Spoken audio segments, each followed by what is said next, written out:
안녕하세요. 네, 안녕하세요. 예상치 못했던 상황이라 오늘은 어디 보실 거냐면 339쪽에 소유권 이전 등기가 나오는데요. 이 소유권 이전 등기 다 보시는 게 아니라 시험에 나올 것만 좀 보겠습니다. 시험에 나올 것만 개념 위주로 어디를 보시냐면 343쪽을 보시면 수용에 의한 소유권 이전의 등기 이 부분이 출제가 되는데요.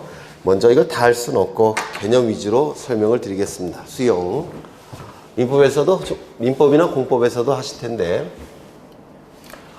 갑은 이러한 부동산을 소유하고 있는 상태입니다. 이러한 부동산을 소유하고 있는데 예를 든다면 토지를 소유하고 있는 상태예요. 이때 을이라는 사업시행자가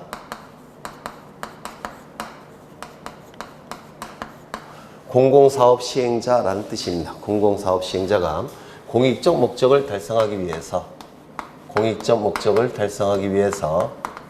개인의 토지를, 개인의 부동산을 강제로 취득하는 것,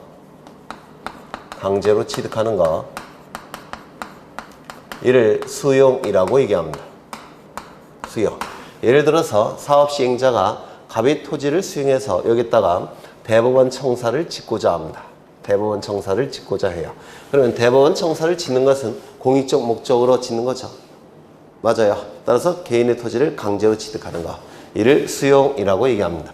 이 수용은 원시취득으로 논리를 구성합니다. 그럼 원시취득이 뭐냐면 권리를 취득하는 방법은 두 가지가 있습니다. 있는데 첫 번째 원시취득. 다 민법에서 하셨을 거예요. 두 번째는 승계취득. 이렇게 두 가지 종류가 있습니다. 이 원자가 근원원자예요. 근원원자. 그리고 이 시는 시작할 시자. 그래서 맨 처음에 권리를 취득할 때 원시취득이라는 용어를 쓰고요. 승계취득은 이 승자는 이일승자입니다.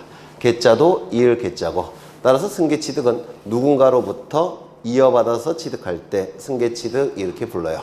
그래서 맨 처음에 취득하는 걸 원시취득, 승계취득은 누군가로부터 이어받아서 취득하는 걸 승계취득이라고 하는데, 이게 어떤 의미가 있느냐면 갑은 이러한 토지를 갖는 상태에서 이 토지를 을에게 예를 들어서 지상권을 설정해 주더라는 겁니다.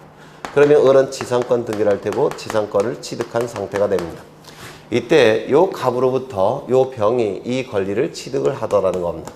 소유권을 취득하더라는 겁니다. 권리를 취득하는 경우가 있을 겁니다. 매매계약, 소유권 이전 등기를 통해서 권리를 취득하더라는 겁니다. 이때 이 병이 요 권리를 원시취득으로 논리를 구성하게 되면 요 병은 깨끗한 소유권을 취득하는 겁니다. 깨끗한 소유권을 취득하는 거기 때문에 이러한 권리는 어떻게 되는 겁니까? 소멸되는 거예요. 소멸된 상태에서 취득하는 겁니다. 그런데 승계취득으로 논리를 구성하게 되면 이 병은 갑으로부터 이어받아서 취득하는 거니까 갑이 가진 권리만큼만 취득합니다. 그렇다면 이 병이 취득하는 권리는 깨끗한 소유권이 아니라 지상권에 의해서 제한을 받는 소유권을 취득하는 겁니다. 승계취득으로 논리를 구성하게 되면. 이걸 뭐라고 부르냐면 이 승계취득은 하자도 이어받습니다. 하자도 승계된다 이렇게 얘기를 해요. 승계취득은 권리를 취득할 때 전 소유자가 갖는 권리만큼만 취득하는 거니까 하자도 승계를 받습니다. 근데 이 원시취득으로 논리를 구성하게 되면 하자는 승계받을까요? 안 받을까요? 받지를 않습니다. 왜? 깨끗한 권리를 취득하는 거니까. 그렇죠. 그렇다면 여기서 사업시행자가 대법원 청사를 지을 목적으로, 공익적 목적은 대법원 청사를 지을 목적이라는 겁니다. 그렇다면 이때 이 사업시행자가 권리를 취득하는 건 승계취득으로 논리를 구성해야 되겠습니까? 아니면 원시취득으로 논리를 구성해야 되겠습니까?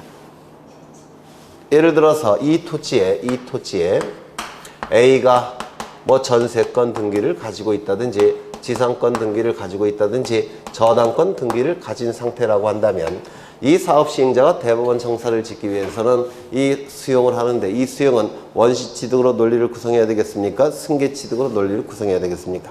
원시취득. 그래야지만 대법원 청사를 지을 수가 있죠. 따라서 이 원시취득으로 논리를 구성하는 겁니다. 만약에 승계취득으로 논리를 구성하게 되면 이 사업 시행자가 갖는 소유권보다 더 선순위의 권리를 A가 가지고 있는 상태라서 대법원 청사를 지을 수가 없게 돼버려요. 그래서 이 수용은 원시취득으로 논리를 구성하는 겁니다. 이때 이 권리를 취득하는 시점은 수용 기일날 권리를 취득합니다. 또는 수용한 날, 다 같은 뜻입니다. 어느 용어로 출제될지 모르니까 전부 다 알고 계셔야 돼요. 수용 개시일 다 똑같은 뜻이에요. 사업 시행자가 권리를 취득하는 시점은 수용 기일, 수용한 날, 수용 개시일 다 같은 뜻입니다. 그때 원시 취득을 하는 겁니다. 그러면 권리를 취득했으니까 이 취득한 소유권을 다른 자에게 처분하기 위해서 뭘 갖춰야 될까요? 등기를 갖춘 다음에 처분해야 되겠죠. 이것도 187조니까. 그렇죠. 그러면 등기를 갖출 겁니다. 이 등기는 사업 시행자가 원시 취득으로 논리를 구성하니까 등기소에 가서 단독으로 신청하는 겁니다. 이 등기는 원칙은 공동 신청이죠. 그런데 등기를 통해서 권리를 상실하여 불이익이 발생하는 등기 의무자가 이 경우에는 존재할 수가 없습니다. 왜? 원시 취득으로 논리를 구성하기 때문에 보존 등기와 같은 겁니다. 원시 취득이니까 전 소유자가 없다는 것으로 간주합니다. 따라서 등기 의무자가 존재할까요? 존재하지 않을까요? 존재하지 않습니다. 존재하지 않는 것으로 간주를 하는 겁니다. 원시 취득으로 보기 때문에 따라서 이 등기는 이 사업 시행자가 단독 신청을 통해서 등기를 하는데 이때 이 부동산에 대해서 등기부가 없다라고 한다면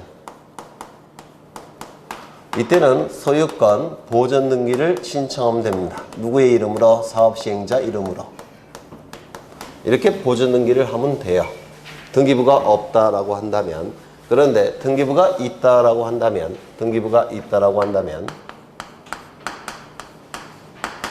원시 취득으로 논리를 구성하기 때문에 어떻게 해야 되냐면 이 기존의 이 등기부 안에 있는 모든 등기는 말소 등기가 돼야 됩니다. 말소 등기를 한 다음에 등기부를 폐쇄합니다. 등기부를 폐쇄한 다음에 그 다음에 소유권 보존 등기를 해야 돼요. 누구의 이름으로? 사업 시행자 이름으로. 이게 법 논리에 맞습니다. 왜냐하면 원시 취득으로 논리를 구성하기 때문에 기존의 등기는 다 말소하고 말소한 다음에 등기부 폐쇄해서 창고에 집어넣은 다음에 사업 시행자 명의로 보존 등기하는 게 법 논리에 맞습니다. 그런데 이렇게 등기를 하게 되면 일단 시간이 많이 걸려요. 그리고 비용도 많이 듭니다. 비용도 많이 들기 때문에 우리 대법원은 어떻게 해석하느냐면 이렇게 복잡한 방식으로 하지 말고 곧장 갑의 이름에서 을의 이름으로 소유권 이전 등기 한다 이렇게 해석을 하는 겁니다. 원시 취득이지만 보존 등기를 하게 되면 시간이 많이 걸리고 비용도 많이 들기 때문에 비록 원시 취득이지만 그냥 이전 등기로 간단하게 해결을 하는 겁니다. 그러면 이 이전 등기라고 한다면 공동 신청을 해야 되는 게 맞죠. 근데 공동 신청하지 않습니다. 왜? 원시 취득이기 때문에. 그래서 이 수용은 등기부가 있을 때는 보존 등기, 등기부가 없을 때는 보존 등기, 등기부가 있을 때는 이전 등기 형식을 취하는 겁니다. 다만 보존 등기건 이전 등기건 원시 취득으로 논리를 구성하기 때문에 이는 단독 신청에 의한 등기입니다. 이게 수용의 개념이에요. 수용의 개념. 만약에 이 수용 절차가 실효가 됐다면 효력을 상실한다라는 뜻입니다. 수용 절차가 효력이 상실됐다면 다시 소유권은 원상 복귀돼야 되겠죠. 소유권은 원상으로 복귀하게 될 겁니다. 그러면 이 등기는 말소돼야 되겠죠. 이 보존 등기는 말소돼야 될 겁니다. 이 보존 등기는 단독 신청을 통해서 이루어진 등기니까 말소도 단독 신청을 통해서 이루어지게 돼요. 그 다음에 이 등기도 말소돼야 되겠죠. 이 등기가 말소됨으로 인해서 등기부만 놓고 볼 때 불이익이 발생한 자는 누굴까요? 을입니다. 이익이 발생한 자는 갑입니다. 그래서 이 소유권 이전 등기만큼은 공동 신청을 통해서 말소합니다. 이건 단독 신청을 통해서 말소하지만 요 소유권 이전 등기, 말소 등기는 공동 신청을 통해서 말소한다는 거. 그 이유는 등기부만 놓고 형식적으로 판단하기 때문에 그렇습니다. 등기부만 놓고 형식적으로 판단한다면 이전 등기가 말소됨으로 인해서 불이익이 발생한 자 존재하고 이익이 발생한 자가 존재합니다. 따라서 수용 재결의 실효를 원인으로 한 소유권 이전 등기, 말소 등기는 공동 신청이라는 거. 이게 대단히 중요합니다. 좀 기억해 두셔야 돼요. 그래서 이제 이게 수용에 관한 내용 중에서 한 절반 정도가 됩니다. 한 50% 정도가 되고요. 50% 정도는 직권으로 말소하는 경우가 있습니다. 이거는 좀 어려우니까 4월 달에 설명을 드릴 겁니다. 아직은 좀 어려우니까. 그래서 지금 단계에서는 이 수용의 개념, 요 정도만 보셔도 충분하다고 보여져요. 그래서 이게 수용에 관한 개념이고요. 줄은 4월 달에 치겠습니다. 이제 어디를 보시냐면 346쪽에 진정 명예회복을 등기 원인으로 하는 소유권 이전 등기. 이것도 민법에서 하셨을 텐데 민법에서 여기에 이러한 부동산이 존재합니다. 소유자는 갑이고요. 갑이 을과 매매계약을 체결합니다. 매매계약 안에는 물권행위가 있다라고 했는데 이거 혹시 기억나셔요? 안 나셔요? 네, 나시죠? 여러 번 했으니까 이 물권행위는 채권행위 안에 있다라고 봅니다. 이걸 독자성 부정설이라고 불러요. 민법에서는 물권행위는 채권행위와 독자적으로 존재하는 게 아니라 채권행위 안에 존재한다고 해서 물권행위의 독자성 부정설이라고 부릅니다. 소유권 이전 등기까지 이루어지면 갑이 가진 소유권은 을의 소유권으로 변동이 될 겁니다. 1년 후에 을은 병과 또다시 매매계약을 체결합니다. 그리고 이 안에 물권행위가 있을 테고 등기까지 이루어지면 을의 소유권은 병의 소유권으로 변동이 될 겁니다. 1년 후에 이 병은 정과 매매계약을 체결합니다. 이 안에 물권행위가 있을 테고 등기까지 이루어진다면 병의 소유권은 정의 소유권으로 변동이 될 겁니다.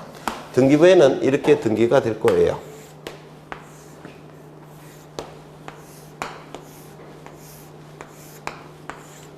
1번 소유권 보전 갑에서 2번 소유권 이전 을 3번 소유권 이전 병 4번 소유권 이전 정 이렇게 등기가 될 겁니다.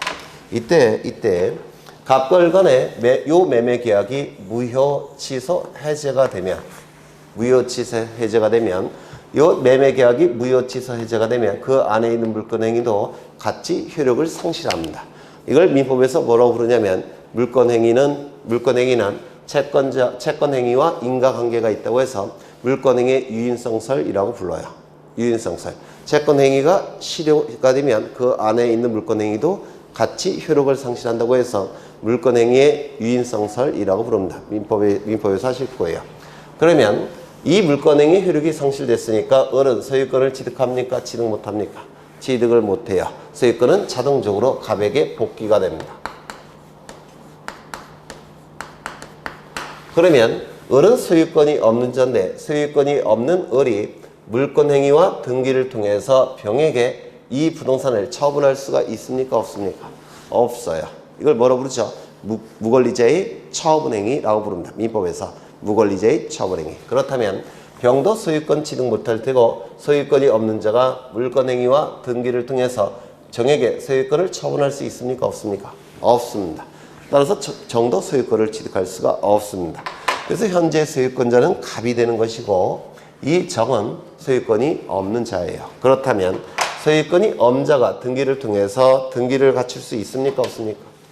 등기를 갖출 수는 없죠. 이 등기는 갑의 소유권을 침해하는 등기라서 이 등기는 말소돼야 될 겁니다. 이 등기가 말소됨으로 인해서 등기부만 놓고 볼 때 불이익이 발생한 자는 누굴까요? 정, 등기, 의무자. 이익이 발생한 자는 누굴까요? 갑이요. 이것이 말소가 되면 등기부만 놓고 볼 때 이익이 발생한 자는 누굽니까? 병이에요. 병명의로 회복이 되니까 따라서 이 병은 등기 관리자.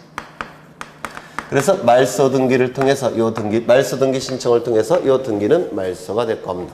이 등기가 말소가 되면 등기 명의는 누구 명의로 회복이 됩니까? 병의 명의로 회복이 돼요.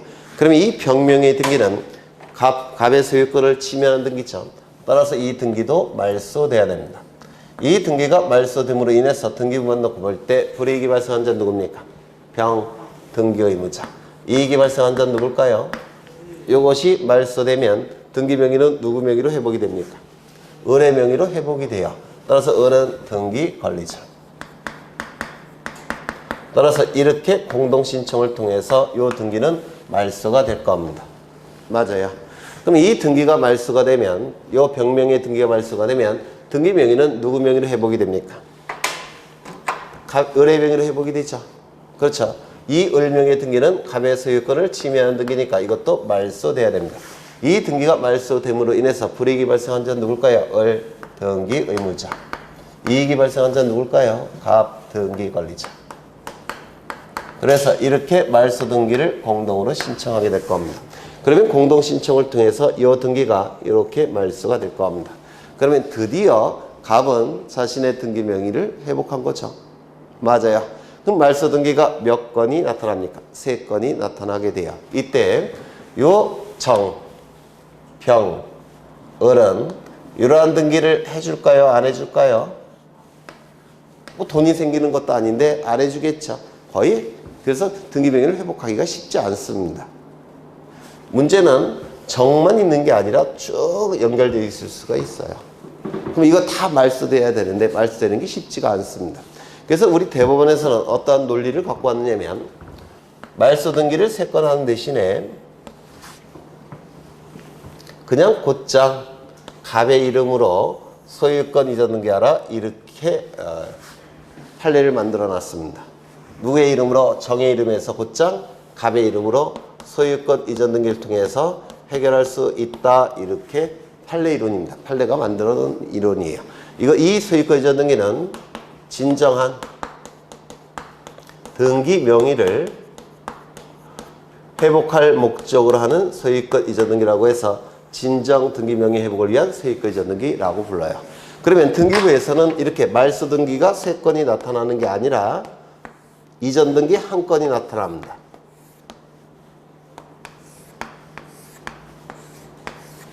여기 1번 소유권 보전 갑에서, 2번 소유권 이전 을, 3번 소유권 이전 병, 4번 소유권 이전 정. 여기 몇 번이 나올까요? 5번. 소유권 이전 누구의 이름으로? 갑의 이름으로. 이렇게 등기가 나타납니다. 그래서 말소 등기를 3건 하는 대신에 이전 등기 1건으로 해결을 하겠다는 겁니다. 이를 진정한 등기 명의 회복을 위한 소유권 이전 등기라고 불러요. 그러면 이 등기가 이루어짐으로 인해서 불이익이 발생한 자는 누구겠습니까? 정이겠죠. 등기 의무자. 이익이 발생한 자는 누구겠습니까? 갑이겠죠. 등기 관리자. 그래서 이렇게 공동으로 신청함이 원칙입니다.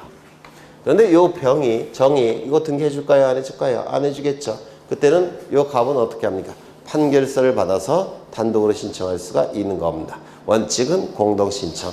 판결서가 있다면 단독 신청. 하나 더. 이 등기와 관련해서 중요한 게 있는데 첫 번째, 등기 원인은 이겁니다.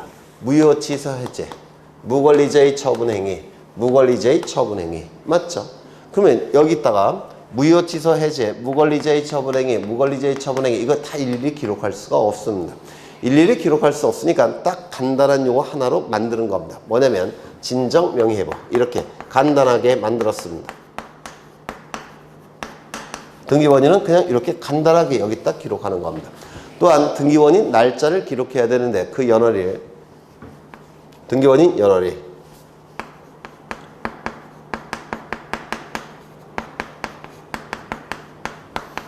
이 등기원인 날짜는 이것이 무효취소 해제된 날, 무권리자의 처분 행위가 있는 날, 무권리자의 처분 행위가 있는 날이 바로 등기원인 날짜예요. 그러면 그 날짜를 여기다 다 기록할 수는 없습니다. 너무 많으니까. 그렇죠. 따라서 아예 기록하지를 않습니다. 너무 많으니까 일일이 기록하지 않고 그냥 아예 기록하지 않는다는 겁니다. 그래서 이 두 가지가 시험과 관련해서 굉장히 자주 출제되는 부분이에요.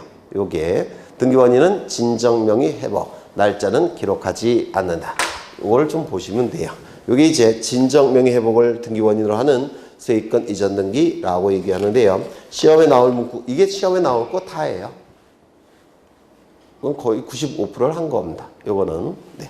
그 다음에 이제 뭘 보시냐면 한 페이지 넘겨보시면 환매 특약에 관한 등기 나오고 있는데요. 이 환은 다시 환자입니다. 매는 사다 매자예요. 사다 매자. 그래서 다시 사는 거, 이를 환매라고 불러요. 민법에서 하실 겁니다. 그러면 다시 산다는 얘기는 일단 팔았다가 다시 사는 거죠. 그렇죠. 그래서 이 환매 특약은 매매 계약과 보통 같이 이루어집니다. 여기에 이러한 부동산이 있고 소유자는 갑이고요. 갑이 을과 매매 계약을 체결합니다. 그리고 매매 계약을 체결하면서 다시 사겠다는 특별한 약속을 합니다. 이를 환매 특약이라고 불러요. 그래서 이 매매를 뭐라 부르냐면 환매 특약이 붙은 매매라고 해서 환매 특약부 매매라고 부릅니다. 환매 특약부 매매. 그러니까 일단 판 다음에 다시 사는 겁니다. 이때 주종관계를 판단한다면 이게 주고 이게 종입니다. 따라서 매매가 무효취소 해제가 되면 환매특약은 자동 실효가 돼요. 왜? 주종관계가 있으니까. 그러면 이 매매 주종관계가 있기 때문에 갑과 을을 뭐라고 부르냐면 이걸 기준으로 해서 갑을 매도인, 환매특약부 매매의 매도인, 을을 환매특약부 매매의 매수인이라고 부릅니다. 이때 이 매매 계약이 체결됐으면 이제 우리 민법 186조에 의해서 소유권 이전 등기가 이루어지겠죠. 을의 이름으로. 물론 이 안에 물권행위가 있는 겁니다. 그리고 이 환매 특약이 이루어지게 되면 갑에게는 환매권이라는 형성권이 발생을 합니다. 혹시 민법에서 하셨습니까? 환매 특약. 하셨어요? 안 하셨어요? 민법에서 또 하실 거예요. 이게 환매 특약을 체결하면 요 매도인 갑에게는 환매할 수 있는 권리, 다시 살 수 있는 권리라는 환매권이라는 형성권이 발생을 해요. 아주 강력한 권리입니다. 이 환매권에 대해서 대항력을 부여하기 위해서, 즉 갑에게 환매권이 있다는 것을 공시하기 위해서, 대항하기 위해서, 대항력을 부여하기 위해서 요 환매특약을 등기할 수가 있습니다. 그 등기를 환매특약 등기, 줄여서 환매등기라고 부릅니다. 누구의 이름으로 할까요? 갑의 이름으로 하는 겁니다. 대항력을 발생시키기 위해서, 즉 공시하기 위해서 등기를 갖추는 겁니다. 그러면 이제 요 환매권을 행사하는 경우가 있겠죠. 환매권은 형성권이기 때문에 매도인의 일방의 의사표시만에 의해서 을에게 도달했을 때 이 환매권이 효력이 발생합니다. 환매권의 효력이 발생하게 되면 환매가 성립이 된 겁니다. 환매는 다시 체결된 매매계약이라는 뜻이에요. 다시 체결된 매매. 환매가 이루어지게 되면 소유권 이전 등기를 하게 될 겁니다. 누구의 이름으로? 갑의 이름으로. 그러면 소유권이 갑에게 복귀가 됩니다. 이를 환매특약이라고 불러요. 이걸 환매특약. 이 매매를 환매특약부 매매. 환매권 행사를 하게 되면 환매가 이루어지고 다시 체결된 매매라는 뜻입니다. 그러면 소유권 이전 등기가 갖추면 소유권은 갑에게 복귀가 됩니다. 그럼 이런 환매는 보통 어느 경우에 이게 이루어지느냐면 갑이 돈이 필요합니다. 돈이 필요할 수도 있죠. 돈이 필요합니다. 그런데 이 갑은 요 을로부터 돈을 빌리고자 하는데 요 갑이 을에게 돈을 빌리는 방법은 이걸 담보로 제공해서 돈을 빌리는 방법이 있죠. 담보의 원칙적인 모습은 뭐죠? 저당권 설정. 맞아요. 저당권이 설정이 되면 이 갑은 저당권 설정자이면서 동시에 채무자의 지위를 취득합니다. 이 갑은 채권자의 지위와 저당권자의 지위를 취득하겠죠. 그런데 저당권을 설정하는 대신 이러한 방법으로 돈을 빌릴 수가 있습니다. 이 갑은 이 부동산의 소유권을 넘깁니다. 담보로서 소유권을 넘겨요. 그리고 나중에 변제할 때 변제가 이루어지면 소유권을 되찾아오는 방법이 있습니다. 그럼 소유권을 되찾기 위해서는 요거 등기를 해두는 겁니다. 그래서 소유권을 넘기는 형식으로 담보를 제공한다 이렇게 얘기를 해요. 결국은 요 매매대금이 있겠죠. 매매대금 얼마로 할까? 10억. 요거를 빌릴 목적으로 환매 등기를 하는 겁니다. 이걸 민법에서 뭐라고 부르냐면 혹시 들어보셨는지 모르겠는데 매도담보라고 불러요. 얼핏 들어보셨나요? 매도담보. 이게 바로 매도담보입니다. 그러니까 매매 형식으로 담보를 제공한다고 해서 매도담보라고 불러요. 채권액은 얼마입니까? 매매 대금만큼 채권액이 되는 겁니다. 그 다음에 여기 환매 대금이 바로 원금과 이자가 돼버려요. 얼핏 이해가 되실까요? 이게 매도담보에서 쓰는 방법이에요. 그리고 이때 시간이 이렇게 흘러가고 있는데 요 시점은 갑과 을 사이에 매매 계약이 체결된 시점입니다. 동시에 환매 특약이 체결된 시점이에요. 이 두 개의 계약은 우리 민법에서 동시에 체결할 걸 요구합니다. 이 동시에 체결되지 않으면 환매 특약이라고 얘기하지 않습니다. 그때는 민법에서 공부하실 텐데 재매매 예약이라고 불러요. 혹시 들어보셨습니까? 재매매 예약. 이것도 안 들어보셨어요. 들어보실 거예요. 우리 민법에서는 매매 계약과 환매 특약은 동시에 체결할 걸 요구합니다. 매매와 환매 특약은 반드시 동시에 체결돼야 돼요. 동시 체결되지 않으면 재매매 예약, 동시에 체결되면 환매 특약 이렇게 얘기하는 겁니다. 그 다음에 이 매매로 인한 요 소유권 이전 등기.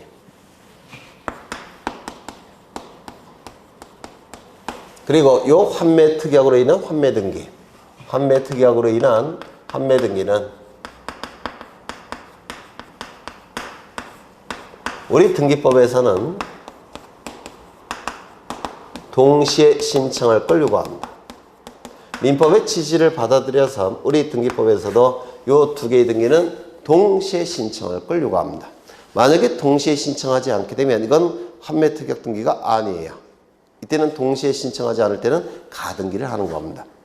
그래서 이게 동시에 체결되지 않으면 재매매 예약, 동시에 신청되지 않으면 가등기, 이걸 가등기 담보라고 불러요. 민법에서. 혹시 들어보셨나요? 가등기 담보. 이 매도 담보와 가등기 담보를 통틀어서 민법에서 뭐라고 부르는지 아십니까? 양도 담보.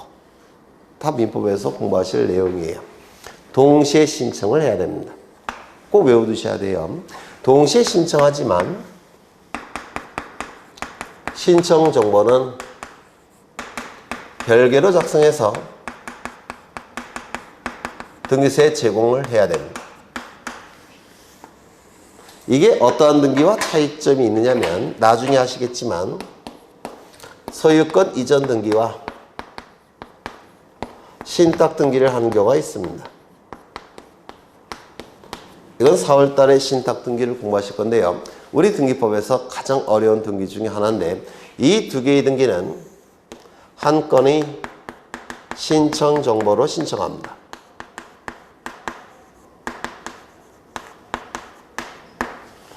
이것과 구별을 하셔야 돼요. 환매 등기와 소유권 이전 등기는 별개의 신청 정보, 다만 동시 신청. 그런데 이 소유권 이전 등기와 신탁 등기는 한 건의 신청 정보로 신청. 이건 한 건이니까 당연히 동시 신청이겠죠. 한 건이니까 동시 신청. 그래서 이거 두 가지를 좀 구별하셔야 되는데 어떠한 차이가 있느냐면 이거는 한 건의 신청 정보로 신청하기 때문에 순위번호를 같이 씁니다. 가등기처럼 같이 사용하게 돼요. 그런데 이거는 별개의 신청 정보로 신청하기 때문에 순위번호는 달라요.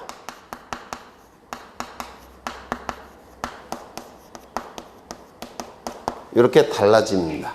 나중에 신탁 등기할 때 보실 건데요. 이때 두 개의 등기는 동시에 신청하니까 접수번호는 어쩔까요? 네? 동시 신청하니까 접수번호는 동일합니다. 접수번호가 동일하다는 얘기는 순위도 동일하다는 뜻이에요.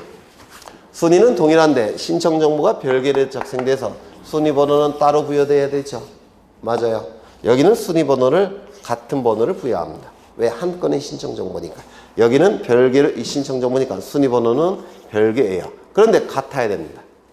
그럼 어떤 등기를 이용할 수밖에 없죠? 부기등기. 부기등기를 사용할 수밖에 없습니다. 따라서 부기등기를 사용하게 되는데 이때 여기 주종관계에 있다고 그랬죠. 따라서 이 두 개의 등기도 주종관계에 있습니다. 이게 주고 이게 종이에요. 그렇다면 이게 주등기라고 한다면 요 환매등기는 부기등기를 사용하는 겁니다. 그래서 환매등기는 부기등기한다 이렇게 얘기를 합니다. 요 정도까지 보시면 이것도 거의 80~90%를 보시는 거예요. 하나 더 보실 게 있는데 이때 이 등기가 이루어짐으로 인해서 이익이 발생한 자는 누굴까요? 소유권을 취득하는 을, 등기관리자. 불이익이 발생한 자는 누굴까요? 갑, 등기의무자. 이 환매등기가 이루어짐으로 인해서 이익이 발생한 자는 누굴까요? 갑이겠죠. 왜? 대항력이 발생했으니까. 갑이 등기관리자. 불이익이 발생한 자는 누굴까요? 을, 등기의무자. 이 소유권 이전 등기가 이루어짐으로 인해서 이익이 발생한 자는 누굴까요? 소유권을 대체하자 오는 갑, 등기관리자. 소유권을 상실하는 을이 등기의무자가 될 겁니다. 이렇게 달라지게 됩니다. 이렇게 달라지게 되는데요. 다만 이거는 어떻게 이루어진다고요? 동시신청. 등기관리자, 등기의무자가 뒤바뀌는 겁니다. 동시신청. 이것도 주종관계에 있으니까 주종관계가 있으니까 이것이 무효취소 해제가 되면 자동 실효. 이건 어떨까요? 주종관계가 있으니까 이게 각하 결정이 나오면 자동 각하. 그런데 이게 각하가 된다고 해서 이게 각하되지는 않습니다. 이거 각하된다고 하더라도 이건 실행이 될 수가 있어요. 이것도 마찬가지죠. 이게 무효라고 할지라도 이게 무효가 되지는 않습니다. 주종 관계에 있으니까 이러한 논리가 이제 환매 등기에서 이루어지는데 이게 한 80% 정도가 되는 겁니다. 다 알 수는 없고 그 정도만 보시면 됩니다. 책은 나중에 다 밑줄 칠 거고요. 이제 351쪽에 보시면 신탁에 관한 등기, 신탁 등기가 나오는데 우리 등기법에서 가처분 등기, 가등기와 더불어 가장 어려운 내용입니다. 이 신탁 등기가. 그래서 책도 참 여러 책마다 다 달라요. 내용도 워낙 어려워서. 근데 이 신탁 등기를 하기 위해서는 혹시 민법에서 명의신탁이라는 거 했습니까? 명의신탁 하셨죠? 명의만을 믿고서 부탁하는 거, 명의신탁. 그게 좀 익숙해지셔야 돼요. 거기에 익숙해지셔야지만 이 신탁 등기를 할 수가 있습니다. 그래서 아직은 명의신탁을 많이 안 하셨기 때문에 이거는 나중에 넘기겠습니다. 가장 어려운 등기니까. 그 다음에 쭉 넘어가십니다. 어디까지 넘어가시냐면 355쪽에 상속에 의한 소유권 이전 등기 이것 좀 보겠습니다.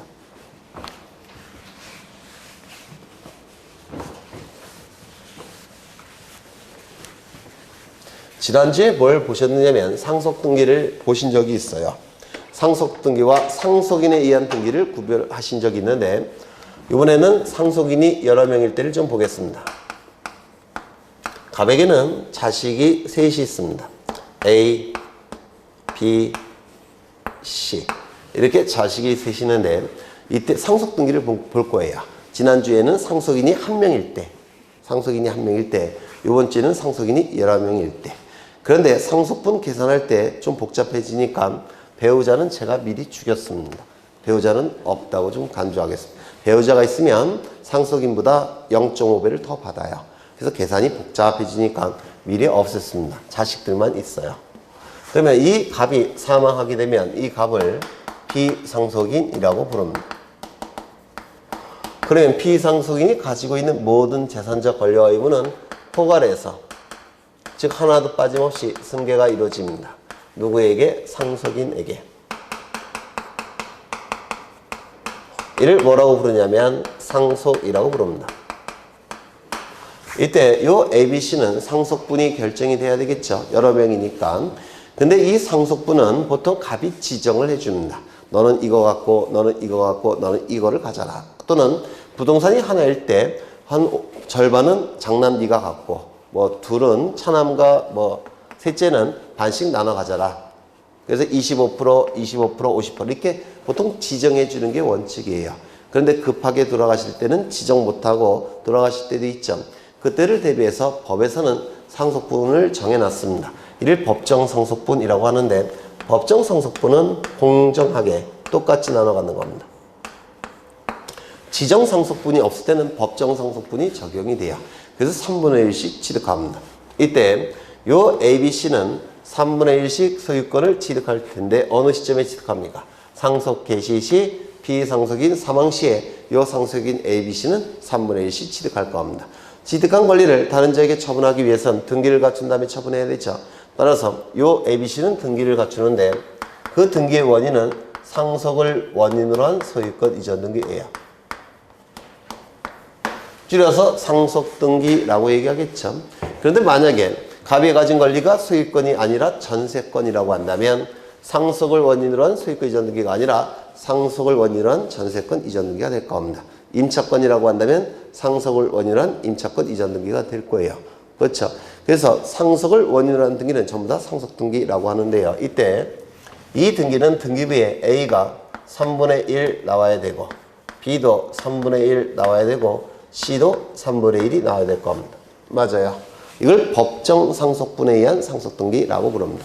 그러면 이 등기가 이루어짐으로 인해서 이익이 발생한 자는 누굽니까? A, B, C 등기 권리자. 그렇죠. 불이익이 발생한 자는 누굽니까? 갑 등기 의무자. 그런데 갑은 돌아가셨으니까 등기 의무자가 존재하지 않죠. 따라서 A, B, C가 등기 의무자 A, B, C가 단독 신청을 통해서 등기를 하게 될 겁니다. 3명이 있다고 해서 다 공동 신청이 아니고요. 등기 의무자가 있어야지만 공동 신청. 등기 의무자가 없을 때는 단독 신청에 의하게 될 겁니다. 이때 상속인 1인이 자신의 지분만에 대해서 상속등기 신청할 수 있느냐, 이게 문제가 되는데요. 이 상속등기는 상속분 가지고 있는 모든 자가 등기부에 나타나야 돼요. 보존등기처럼. 따라서 상속인 1인은 자신의 지분만에 대해서 상속등기 신청할 수 있을까요? 없을까요? 없어요. 상속인 1인은 자신의 지분만에 대해서 상속등기 신청할 수가 없습니다. 그렇다면 상속인 1인은 전원 명의로 상속등기 신청할 수 있을까요? 없을까요? 이거는 가능합니다. 이거는 안 되지만. 이거 좀 꼭 기억해 두셔야 합니다. 상속인 1인은 자신의 상속분만에 대해서 상속등기 신청할 수 없지만 전원 명의로 상속등기 신청은 가능합니다. 이걸 민법에서 보존행위라고 불러요. 보존행위. 네. 그래서 이 상속분을 보존시키는 행위를 상속인이 할 수가 있다는 겁니다. 여기까지 얼핏 되셨을까요? 되셨을까요? 네, 되셨죠. 그런데 이건 법정 상속분에 의한 상속등기라고 하는데요. 이 법정 상속분에 의한 상속등기를 한 다음에 ABC는 모여서 상속 재산을 어떻게 분할할지 협의를 할 수가 있습니다. 일단은 ABC 명의로 법정 상속분에 의한 상속등기를 한 다음에 ABC가 협의를 통해서 이 상속분을 새로 결정할 수가 있어요. 이를 상속재산 분할협의라고 얘기하는데요. 예를 들어서 이 A의 직업은 무직자입니다. 첫째인데 무직자예요. 전직은 뭐였느냐면 30년 동안 고시생. 30년 동안 고시생. 따라서 현재 직업은 없고요. 직업이 없으니까 배우자도 없겠죠. 독신이에요.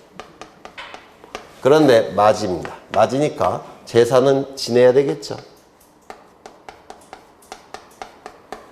재산이 아니라 제사. 네. 재산은 지내야 됩니다. 그래서 이 A가 B와 C 동생들 불러드립니다. 불러들여서 내가 너희도 알다시피 오랫동안 고시 공부했고 직업도 없고 결혼도 못했고 그래서 제사도 지내기 힘드니까 이 아파트 내가 좀 가지면 안 되겠느냐 이렇게 부탁을 합니다. 그러면 동생 입장에서 얘는 직업이 뭐냐면 의사, 얘는 직업이 공무원. 형이 가지라고 얘기해도 되겠죠? 안 돼요? 네? 안 돼요? 그래서 이 동생이 형이 가자 이렇게 얘기합니다. 훌륭한 친구 동생들이죠. 그러면 이때 A는 그냥 받아들여서 안 되고요. 계약서 확실히 써야 됩니다. 왜? 집에 가면 달라질 수 있으니까. 네, 그렇죠. 네. 집에 가면 달라지겠죠. 배우자가 또 뭐라고 할 테니까. 그래서 상속재산 분할협의를 한 다음에 서류로 작성해 놔야 됩니다. 상속재산 분할협의서. 그럼 이 상속재산 분할협의서에서는 협의한 내용이 기록되겠죠. 형은 30년 동안 고시 공부했고 결혼도 못하고 돈도 없고 재산은 지내야 되니까 부모님이 아버지가 갖고 계신 아파트는 형이 갖기로 했다라고 문구를 딱 기록해야 돼요. 그리고 이 상속재산 분할 협의에 참여한 자들이 있죠. A, B, C. 이름 쓸 테고 도장을 찍을 겁니다. 도장을 찍을 거예요. 이때 이 도장이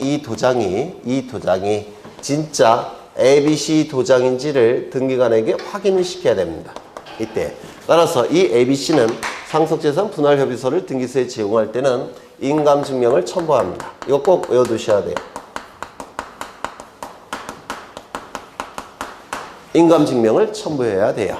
상속재산 분할협의서에 날인된 이 도장이 진짜 ABC 도장인지를 등기관이 확인해야 되니까 상속재산 분할협의서를 등기소에 제공할 때는 상속인 전원의 인감증명이 첨부가 돼야 됩니다. 이때 이 상속재산 분할협의서는 민법에서 아시겠지만 갑 사망 시로 소급합니다. 소급표가 인정이 돼요. 상속재산 분할협의는 갑 사망 시로 소급이 이루어집니다. 그러면 요 갑이 사망한 시점부터 누구 소유입니까? A 소유가 되는 겁니다. 소급표가 인정이 되니까. 그러면 이 등기는 처음부터 잘못된 등기죠. 맞아요. 따라서 잘못된 등기는 고쳐야 되겠죠. 이걸 뭐라 부르냐면 경정등기라고 불러요. 처음부터 등기부에 잘못 기록돼서 등기부를 고쳐서 경. 등기부를 바로잡는 등기. 정, 바로잡을 정. 고칠 경자, 바로잡을 정자를 써서 처음부터 등기부에 잘못 기록되어 있을 때 이 등기부를 고쳐서 바로잡는 등기, 경정등기를 해야 됩니다. 그래서 이 상속재산 분할협의서가 등기소에 제공이 되면 소유권 경정등기가 이루어집니다. 그리고 이 소유권 경정등기는 누구의 이름으로 등기가 되는 걸까요? A의 이름으로. 맞아요. 그럼 이 등기가 이루어짐으로 인해서 이익이 발생한 자 누굽니까? A, 등기 권리자.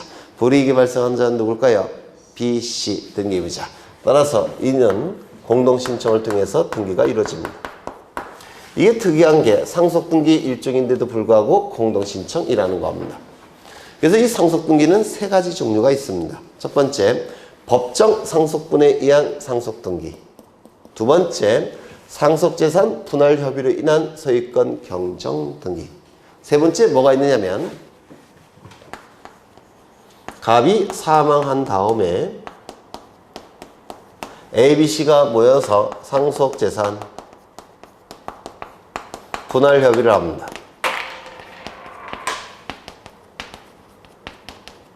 즉, 이 등기를 하지 않고, 요 등기를 아예 하지 않고, 갑이 사망하자마자 자식들이 모여서 상속재산 분할협의를 하게 돼요. 그리고 상속을 원인으로 한 소유권 이전 등기를 하는 경우가 있습니다. 이를 상속재산 분할협의로 인한 소유권 이전 등기라고 불러요. 그래서 이 상속등기는 세 가지가 있습니다. 법정 상속분에 의한 상속등기, 상속재산 분할협의로 인한 소유권 경정등기, 상속재산 분할협의로 인한 소유권 이전등기. 이건 경정등기, 이전등기. 이렇게 세 가지가 있는데 이건 모르셔도 돼요. 이 두 가지만 좀 기억해 두시면 좋을 것 같아요. 두 가지만. 네. 그래서 이 정도 보실 거고요. 줄은 나중에 치고 이제 어디를 보시느냐면 256쪽에 유증에 의한 소유권 이전 등기를 보겠습니다. 유증.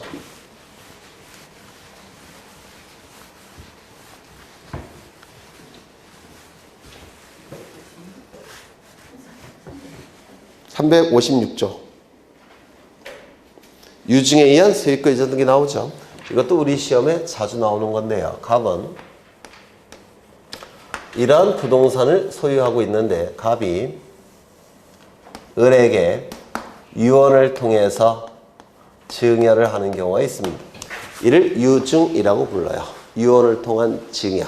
그래서 이 유증은 유언과 증여의 합성 행위가 됩니다. 혹시 민법에서 했습니까? 유증? 아직 안 하셨어요. 유언과 증여의 합성 행위예요. 이걸 이때 갑을 뭐라고 부르냐면 유증자. 이때 을을 수유자라고 부릅니다.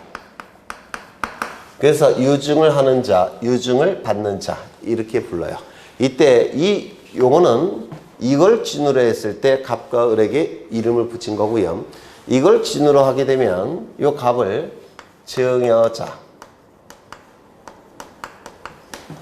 을 수증자 이렇게도 부릅니다. 혼용해서 써요. 혼용해서 씁니다. 유언을 기준으로 하면 유증자, 수증자, 아니 유증자, 수유자. 그 다음에 증여를 기준으로 하면 증여자, 수증자 이렇게 혼용해서 씁니다. 이때 이 유증은 두 가지 종류가 있는데요. 포괄 유증과 특정 유증 두 가지 유증이 있습니다. 이 포괄 유증은 뭐냐면 갑이 가진 재산이 여러 개 있을 때 포괄해서 유언을 통해서 증여한다는 뜻이에요. 포괄해서 유언을 통해서 증여할 때 포괄 유증이라고 부릅니다. 이때 이 유증자가 수증자가 여러 명일 때는 지분 형태로 취득합니다. 지분 형태로. 포괄 유증은 수증자가 여러 명일 때는 지분 형태로 취득하는 것이고요. 특정 유증은 하나의 부동산을 딱 특정해서 유언을 통해서 증여할 때 이를 특정 유증이라고 불러요. 이때는 지분 형태로 취득하는 게 아닙니다. 수증자가 여러 명이어도 지분 형태로 취득하지 않습니다. 하나의 부동산별로 취득하게 돼요. 이렇게 두 가지가 있는데요. 이 포괄 유증은 우리 민법 제1078조에서 상속과 동일하다라는 규정이 있습니다. 포괄 유증은 상속과 동일하다라는 규정이 있습니다. 상속과 동일하다고 했으니까 물권 변동과 관련해서 186조가 적용이 될까요? 187조가 적용이 될까요? 187조. 왜? 상속과 같다고 봤으니까. 그래서 물권 변동과 관련해서 187조가 적용이 됩니다. 187조가 적용이 되니까 상속과 같이 보는 거니까 이때 을이 소유권을 취득하는 시점은 유증의 효력이 발생하는 시점에 을은 소유권을 취득합니다. 등기를 갖추지 않아도. 등기를 갖추지 않아도 유증의 효력이 발생하는 시점에 을은 소유권을 취득합니다. 그래서 조건이나 기한이 붙지 않으면 갑 사망 시점부터 을이 소유권자가 되고요. 조건이나 기한이 부과된 유증의 경우라고 한다면 조건 성취 시, 기한 도래 시에 을은 소유권을 취득합니다. 등기는 따지지 않습니다. 187조니까. 그렇겠죠. 그런데 이 취득한 소유권을 다른 자에게 처분하기 위해서는 등기를 갖춘 다음에 처분을 해야 됩니다. 그러면 이때 이 등기는 성립 요건으로서의 등기입니까? 처분 요건으로서의 등기입니까? 처분 요건으로서의 등기가 돼버립니다. 그 다음에 이 특정 유증은 이러한 규정이 없습니다. 이러한 규정이 없어요. 그러면 원칙으로 돌아가야 되니까 186조가 적용이 되는 겁니다. 왜냐하면 유증은 물권행위, 아니 법률행위이기 때문에 그래요. 법률행위에 의한 물권 취득이니까 원칙인 186조가 적용이 돼요. 186조가 적용이 되니까 유증의 효력이 발생한 시점에 을은 권리를 취득하지 못하고 뭐까지 갖춰야 되느냐면 소유권 이전 등기까지 갖춰야지만 소유권을 취득할 수가 있습니다. 이렇게 달라지게 돼요. 특정 유증은 뭐까지 갖춰야 된다고요? 등기까지. 그렇다면 이 등기는 성립 요건으로서의 등기입니까? 처분 요건으로서의 등기입니까? 성립 요건으로서의 등기가 돼버려요. 이건 처분 요건으로서의 등기가 될 테고. 이 차이점을 좀 알고 계셔야 되는데 이게 요즘 이 중에서 각광받고 있는 내용입니다. 그 다음에 이때 이 을의 이름으로 등기를 갖추는 것은 을의 이름으로 등기를 갖추는 것은 이 유언을 집행하는 겁니다. 그래서 유언을 집행해서 을의 이름으로 등기를 해주는 겁니다. 그러면 이 유언을 집행을 누가 해야 되느냐면 유언 집행자가 있습니다.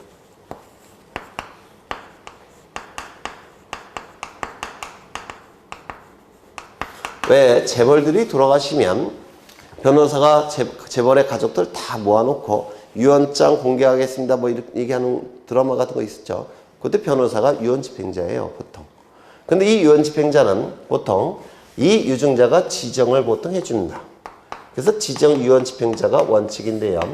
이때 지정 유언 집행자가 없는 경우가 있어요. 그때는 상속인이 유언을 집행합니다. 그래서 유언 집행자가 있으면 유언 집행자가 없을 때는 상속인이 유언을 집행해야 되는데, 이 을명의로 등기를 하는 게 바로 유언을 집행하는 거라서 유언 집행자 또는 상속인이 등기 의무자로서 상대방이 등기 관리자로서 공동으로 신청하게 됩니다. 포괄 유증이건 특정 유증이건 공동 신청입니다. 그래서 이 유증원의 일환 등기는 이게 다예요. 이게 95%입니다. 그래서 예전에는 요거를 자주 출제했고요. 요즘은 요걸 자주 출제합니다. 이렇게. 네. 이제 유증원의 일환 소유권 이전 등기 보셨고요. 어디를 보시냐면 359쪽에 공동 소유에 관한 등기가 나오는데요. 이 공동 소유에 관한 등기는 높은 민법 지식이 필요합니다. 그래서 아직까지는 설명드려도 이해하기가 불가능하실 거예요. 쭉 넘기겠습니다. 네, 여기까지 일단 보시고 잠시 쉬겠습니다.